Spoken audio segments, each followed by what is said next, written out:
வணக்கம் நண்பர்களே. நான் ஒன்று சொல்லட்டுமா? கவிஞர் கண்ணதாசனை பற்றி தெரியாத மனிதர்கள் யாருமே இல்லை.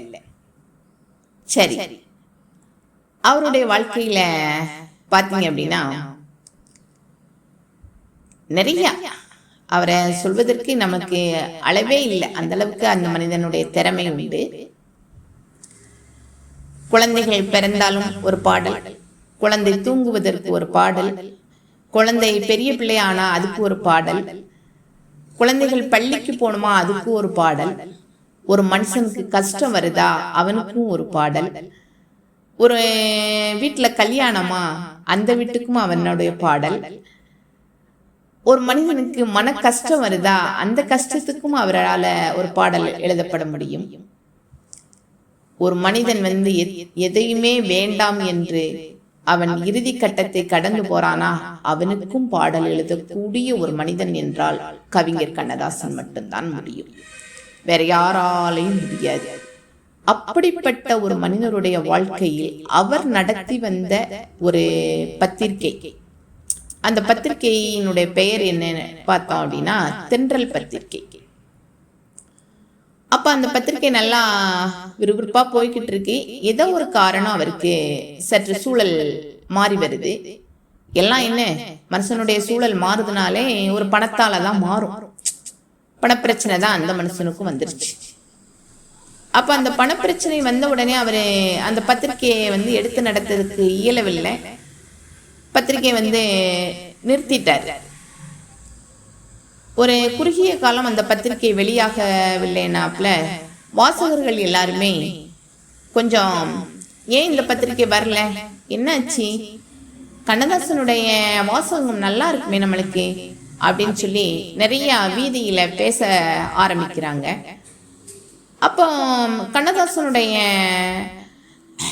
வேலையாள் அவர் கூட இருக்கிறவர், அவர் வெளியே போய் வரும் பொழுது அவருடைய காதுல விழுது.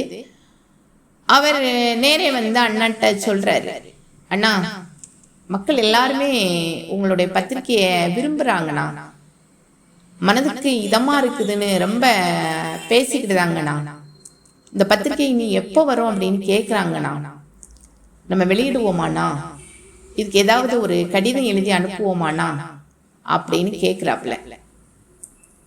மனசு சற்று யோசிக்கவே இல்லை. நாமளா இருந்தா அப்படியேப்பா சரி பொறு பார்க்கலாம் அப்படின்னு கொஞ்சம் சிந்திக்க நேரம் எடுப்போம். அப்புறமாட்டி அதுக்கான சொல்யூஷன், பணம் எப்படி எல்லாம் நம்ம ரெடி பண்ணணும் அப்படிங்கிறத நம்ம கொஞ்சம் ஆலோசனை பண்ணுவோம். இதையெல்லாம் நம்ம நிறைய அதுக்குள்ளேயே ஒரு நாள் 2 நாள் 3 நாள் அந்த வாரத்தை கூட எடுக்கலாம் அந்த நேரத்துல. ஆனால் அந்த மனிதன் எதையுமே சிந்திக்கல. அதுதான் கவிஞன் அப்படிங்கிறது. அந்த இடத்துல நின்று போன தென்றல் இனி என்றும் வரும், போய் சொல்லு அப்படின்னு மட்டும்தான் அந்த மனுஷன் சொன்னாரு. நம்மளுக்கு பக்கம் குற்றாலத்தில் இருந்து வரக்கூடிய தென்றல் காற்று சாரல் அப்படி சலசலசல என்று நம்மளை நம் மேனியை தழுவுவது போல் அந்த பத்திரிகை தென்றல் தென்றலாக அப்படி அந்த ஏரியா முழுவதும் பரவிச்சு. அந்த கவிஞனுக்கு ஈடாக இனி இன்னொரு கவிஞன் எப்போ வருவான் என்று எதிர்பார்த்து கொண்டிருக்கக்கூடிய தருணம். சரி, நான் உங்களோடு கொஞ்ச நாள் தொலைதூரத்தில் இருந்தது மாதிரிதான் எனக்கு இருந்தது. மீண்டும் நாம் சந்திப்போம். அந்த சந்திப்பு இன்றில் இருந்து தொடங்குகிறது. நான் இப்படி சொல்லி ஆரம்பிக்கலாம் என்று நினைக்கிறேன். ஒரு குழந்தை, அவங்க அப்பா ஒரு துண்டு ஆப்பிள் பழம் கொடுக்கிறார். அந்த பொண்ணே அவள் கொஞ்சம் கடிச்சுக்கிட்டுதான் அவள் பக்கத்தில் இருந்த தோழிக்கு கொஞ்சம் கொடுக்கிறார். அந்த தோழி இன்னொரு தோழிக்கு கொடுக்கிறாள். இப்படி நிறைய தோழிகளிடம் அந்த ஆப்பிள் துண்டு பல்மாறிக்கிட்டு இருக்குது. ஆனால் அப்பா கொடுத்ததோ ஒரு ஆப்பிள் துண்டு அந்த குழந்தைய ஒரு ஆப்பிள் தோட்டத்தை உருவாக்கியது. அதுபோல நம்பிக்கையின் 4 கால்கள் கதையின் தலைவி. ஒரு ஏழை மனிதன், அவன் ஒரு வசதி படைத்தவர். இவர் நல்லா இருக்காரு, இவரிடம் போய் நம்ம ஒரு உதவி கேட்போம், அந்த உதவியை நமக்கு மறுக்காமல் செய்வார் என்ற நம்பிக்கையோடு அந்த வசதி படைத்த மனிதனை பார்ப்பதற்கு போகிறார். அங்கு போய் அவர் பார்க்கும் பொழுது அவரிடம் சற்று கையையும் காலையும் சொரிஞ்சுதானே நம்ம யார்கிட்டயாவது ஒரு உதவி கேட்க முடியுது. அதே மாதிரிதான் இந்த ஏழை மனிதன் அந்த வசதி படைத்த மனிதனிடம் போய் நிற்கிறார். என்னப்பா வா, நல்லா இருக்கியா? நல்லா இருக்கேனா. சரி, என்ன? வேற ஒண்ணும் இல்ல, எனக்கு ஏதாவது ஒரு உதவி செஞ்சா நல்லா இருக்கும், என் வாழ்வதற்கு ஒரு வழி வேணும் அப்படின்னு கேட்கிறாப்ல. இந்த வசதி படைச்ச மனிதர் என்று அவன் ஏழை மனிதன் நினைத்தது அது வசதியாக இருக்கக்கூடிய ஒரு நாள். ஆனால் இந்த வசதி படைத்தவரும் இன்றைய சூழலில் சராசரி மனிதனை போல் வாழ்வது இந்த ஏழை மனிதனுக்கு தெரியவில்லை.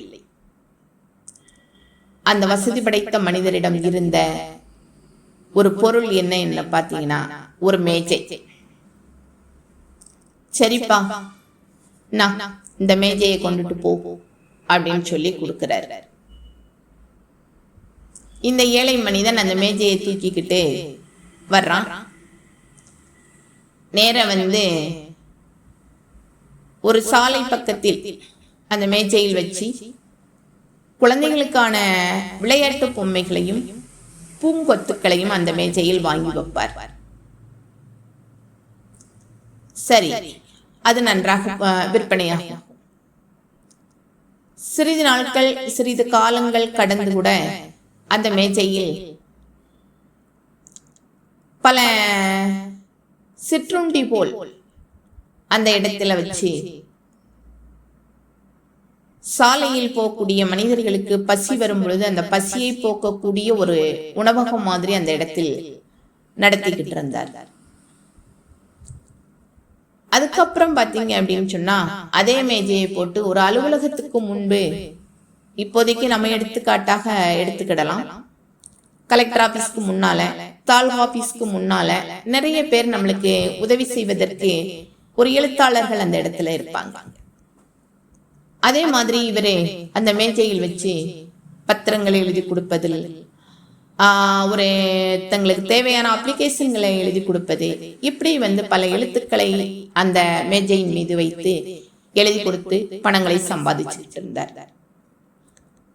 அந்த எழுதி கொடுத்து சம்பாதிக்கும் பொழுது பாத்தீங்கன்னா அதுக்கு எதிர்த்தாப்புல ஒரு சின்ன ஹோட்டல் ஒண்ணு இருந்துச்சு.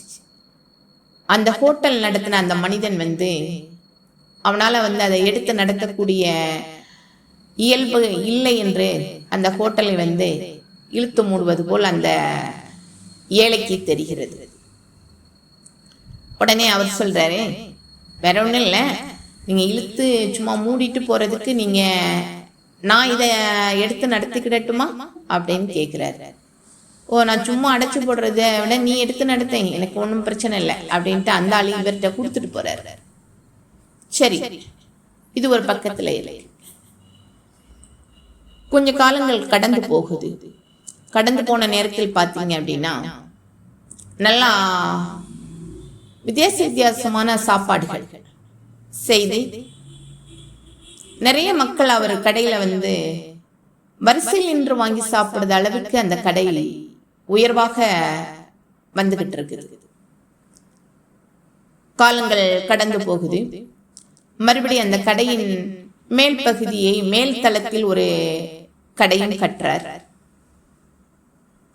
அதுக்கப்புறம் கொஞ்சம் காலங்கள் கடந்து அதுக்கு மேலேயும் ஒரு கடை கட்டுறார்.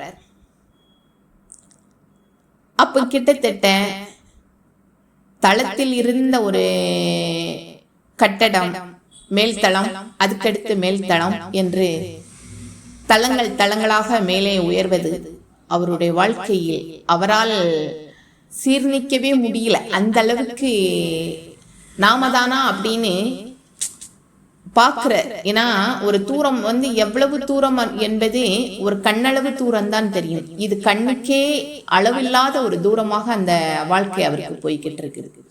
நன்றாக அவர் வாழ்க்கை உயர்வுது. அப்புறம் கொஞ்ச நாள் கழிக்குது. சரி, அந்த பணக்காரரிடம் போய் நாம் பெற்று வந்த இந்த மேஜை அவர் சும்மா கொடுத்தார்.